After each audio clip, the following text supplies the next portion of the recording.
Om Sai Ram. This is Sai Satcharitra chapter 47. This chapter covers the story of Veerbhadrappa and Chenbassappa, the snake and the frog. Preliminary: blessed is the face of our Lord Sai. If we cast a glance at him for a moment, he destroys the sorrows of many past births and confers great bliss on us. And if he looks at us with grace, our bondage of karma is immediately destroyed and we are led to happiness. The river Ganges washes away the dirt and sins of everyone who goes to her for a bath. But she intently longs for the saints to come to her and bless her with their feet and remove all the dirt or sins accumulated in her. She knows for certain that this accumulation can only be removed by the holy feet of the saints. Sai is the crest-jewel of the saints, and now hear from him the following purifying story. The Snake and the Frog. Sai Baba once began to tell a story. One morning, after having my breakfast, I strolled along till I came to the banks of a small river. As I was tired, I rested there, washed my hands and feet, and had a bath and felt refreshed. There was a footpath and a cart track sheltered by shady trees, and the breeze was blowing gently. As I was preparing to smoke my pipe, I heard the croaking of a frog. I was striking the flint and lighting the fire when a traveler turned up, sat by my side, bowed to me, and politely invited me to his house.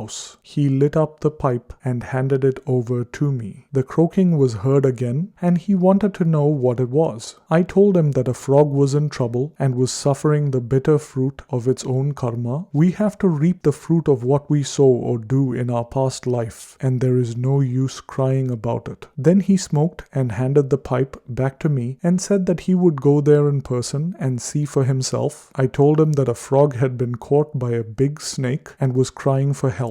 They were both very wicked in their past life and were now reaping the fruit of their actions in these bodies. He went out and found that a huge black serpent was holding a big frog in its mouth. He returned and said that in a few minutes the frog would be eaten up by the snake. I said, "No, this can't be. I am its father and protector, and I am here now. How can I allow the snake to eat the frog? Just see how I save it." After smoking again, we walked to the place. He was afraid and asked me not to proceed any further, as the snake might attack us. Not minding his words, I went ahead and addressed the creatures thus: "Veerbhadrappa, has not your enemy Basappa repented, despite being born as a frog? And you too, though born as a serpent, still maintain bitter enmity against him? Shame upon you! Give up your hatred and rest in peace." Hearing these words, the snake left the frog immediately and slithered into the river and disappeared. The frog also hopped away and hid itself in the bushes. The traveler was very surprised. He said that he could not understand how the snake dropped the frog and disappeared when those words were said.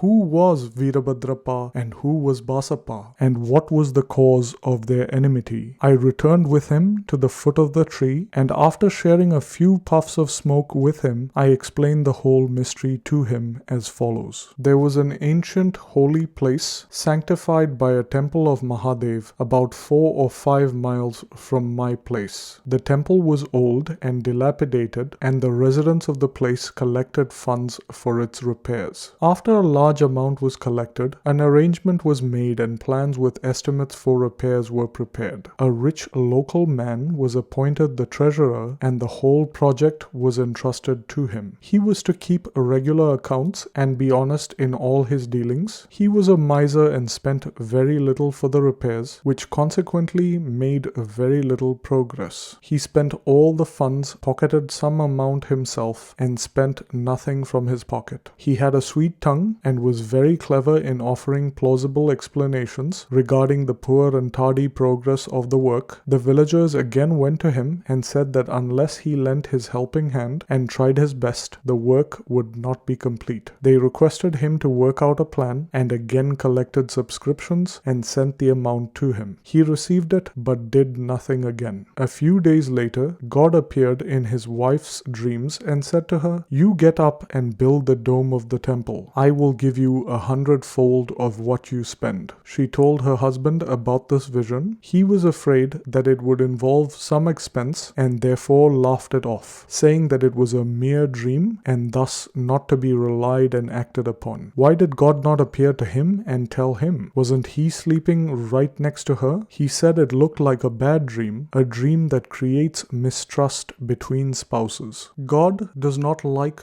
big subscriptions and donations collected against the wishes of the donors, but he likes ever-trifling amounts given with love, devotion, and appreciation. A few days later, God again appeared in her dreams and said, "Do not bother yourself about your husband and the collections with him. Don't press him to spend any amount for the temple. What I want is feeling and devotion. So give, if you like, anything of your own." She consulted her husband about this vision and decided to give God ornaments given to her by her father. The miser felt disconcerted and decided to cheat even God in this transaction. He undervalued the ornaments at 1,000 rupees, bought them himself, and in lieu of the amount gave a field to God as an endowment. The wife agreed to this, but the land was not his own. It belonged to a poor woman named Dubaki who had mortgaged it to him for 200 rupees. She had not been able to redeem it for a long time, so the cunning miser cheated everyone, his wife, Dubaki, and even God. The land was sterile, uncultivated, and worth nothing and yielded nothing even in the best of seasons. Thus, this transaction ended and the land was entrusted to the poor priest, who was very pleased with the endowment. Shortly afterwards, strange things happened. There was a terrific storm, lightning struck the house of the miser, and he and his wife both died. Dubaki also breathed her last. In the next life, the rich miser was born at Mathura in a Brahmin family and was named Veerbhadrappa. His devout wife was born as the daughter of the priest of the temple and was named Gauri. The woman, Dubaki, that is the mortgager, was born as a male in the family of the caretaker of the temple and was named Chenbassappa.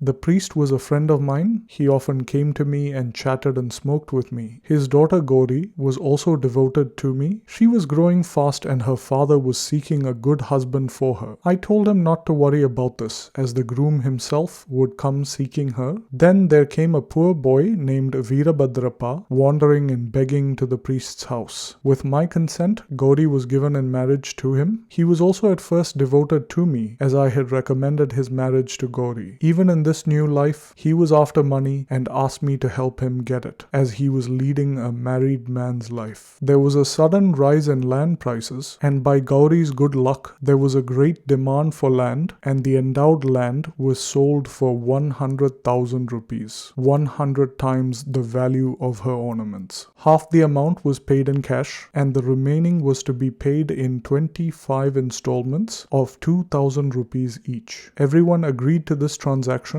but began to quarrel over the money. They came to me for consultation. I told them that the property belonged to God and was vested in the priest, and Gauri was his sole heiress, and thus no amount should be spent without her consent. I also said that her husband had no right whatsoever to the amount. Hearing my opinion, Veerbhadrappa was wroth with me and said that I wanted to establish Gauri's claim and embezzle the property. Hearing his words, I prayed to God and kept quiet. Veerbhadrappa scolded his wife Gauri, and she came to me at noon and requested me not to mind his words, and that I should not abandon her, as she was my daughter. Since she sought my protection, I gave her a pledge that I would even cross the 7 seas to help her. That night, Gauri had a vision. God appeared in her dreams and said, "All the money is yours. Do not give anything to anybody. Spend some amount for the temple repair in consultation with Chenbassappa, and if you want to use it for some other purpose, consult Baba in the masjid, that is, myself." Gauri told me the vision, and I gave her the proper advice in the matter. I told her to take the principal or capital amount for herself, give half the interest to Chenbassappa, and that Veerbhadrappa had no role in the matter. While I was thus talking, both Veerbhadrappa and Chenbassappa came there quarreling. I tried my best to appease them and told them about Gauri's vision. Veerbhadrappa got wild wild and angry and threatened to kill Chenbassappa by cutting him into pieces. The latter was timid. He caught my feet and sought my refuge, and I pledged myself to save him from the wrath of his foe. Then after some time, Veerbhadrappa died and was born as a snake, and Chenbassappa died and was born as a frog. Hearing Chenbassappa's cries for help and remembering my pledge, I came here, saved him, and kept my word. God runs to his devotees in times of danger. He saved Chenbassappa, the frog, by sending me here. All this is God's Leela. The moral of the story? The moral of the story is that one has to reap what one sows, and there is no escape unless one suffers and squares up one's old debts and dealings with others. It also teaches us that the greed for money drags the greedy man to the lowest level and ultimately brings destruction on him and others. Bow to Shirdi Sai, peace be to all. And this brings us to the end of Sai Satcharitra chapter 47.